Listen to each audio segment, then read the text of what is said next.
আমি লাজুর জন্য সব কিছু করতে পারি, সমস্ত বদনাম সহ্য করতে পারি, আর কোনো কিছুরই কেয়ার করি না, এমনটাই বলল অনুভব। কিন্তু হঠাৎ কেন বলল অনুভব এরকম, পুরোটা জানতে ভিডিওটিতে লাইক দিয়ে চ্যানেলটা সাবস্ক্রাইব করে দেখতে থাকুন। কোণে দেখা হলে সিরিয়ালের আগামী পর্বে আমরা দেখতে পাবো ডাক্তারবাবু লাজুকে দেখতে আসলে লাজু বলে, প্লিজ ডাক্তারবাবু আমাকে পারমিশন দিন আমার শ্বশুর বাড়িতে যাওয়ার, আপনি না বললে তো আমি যেতে পারবো না, প্লিজ আমাকে যেতে দিন। তখন ডাক্তারবাবু বলে যে হ্যাঁ, পারমিশন দিতে পারি তোমার শ্বশুর বাড়ি যেতে, কিন্তু তোমাকে পুরো রাস্তা একা যাওয়া যাবে না, তোমার সাথে কাউকে যেতে হবে, কারণ তুমি হয়তো আবারও অজ্ঞান হয়ে যেতে পারো, তুমি যথেষ্ট অসুস্থ আছো এখন।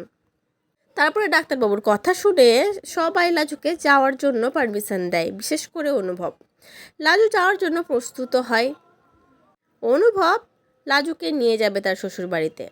নিয়ে যাওয়ার আগে ঠাম্মি অনুভবকে ডেকে বলে, লাজু কিন্তু ওই গ্রামের বউ অনুভব, যদি কেউ দেখে যে তুই ওই গাড়িতে করে লাজুকে নিয়ে গেছিস বা তুই ওই গাড়ি থেকে নামছিস, তোকে যদি কেউ দেখে তাহলে কিন্তু সবাই লাজুর বদনাম করবে, লাজু আর তোকে নিয়ে অনেক উল্টোপাল্টা কথা বলবে।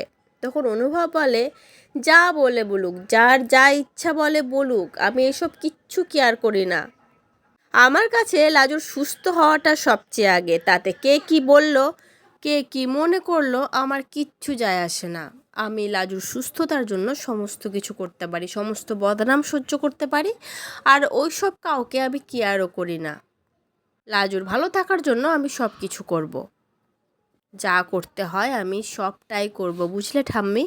ঠাম্মি অবাক হয়ে অনুভবের মুখের দিকে তাকায়, কারণ অনুভব যেভাবে বলছিল কথাটা, ঠাম্মি বুঝে গেছিল একে আর কিছু বলে লাভ নাই, এর যেটা ভালো লাগবে সেটা করবে, মানে লাজুর ভালোর জন্য এই সমস্ত কিছু করবে।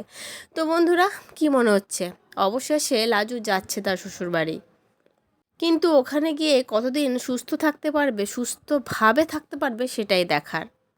তবে এটা শিওর, অনুভব সবসময় লাজুর ছায়াসঙ্গী হয়ে থাকবে। লাজু আর অনুভব এইভাবে একে অপরের পাশে থাকুক, সমস্ত বিষয়ে সাহায্য করুক, এটাই চাই। তোমাদের আজকের পর্বটা কেমন লাগলো অবশ্যই কমেন্ট করে জানিও। পরবর্তী আপডেট নিয়ে তাড়াতাড়ি আসি, সঙ্গে থেকো, সাথে থেকো, চ্যানেলটা সাবস্ক্রাইব করে দিও। ধন্যবাদ।